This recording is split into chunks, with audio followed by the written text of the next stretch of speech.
Kemudian untuk okupansi sampai sejauh ini yang sudah masuk memang sudah 50% sudah terisi.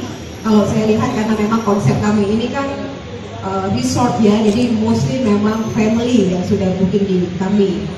Kemudian kalau ditanyakan lagi bagaimana okupansi nanti di 31 Desember, tapi optimis bahwa itu akan fully book, dan saya yakin juga di hotel yang lain juga pasti akan fully book, karena kami akan menampilkan sesuatu yang spekta ya kalau kita bilang, karena artis-artisnya banyak. Dan yang perlu dicatat lagi, kita punya grand prize yang sangat menarik, yaitu tiket holiday ke Bali untuk 2 orang. Kemudian selain itu juga ada smartphone, terus tiket menginap, voucher menginap di Belitung ada, kemudian di Jimbaran ada, dan di beberapa kota yang lain. Jadi ini sangat menarik lagi. Kita juga ada sepeda gunung dan masih banyak door prize yang lain.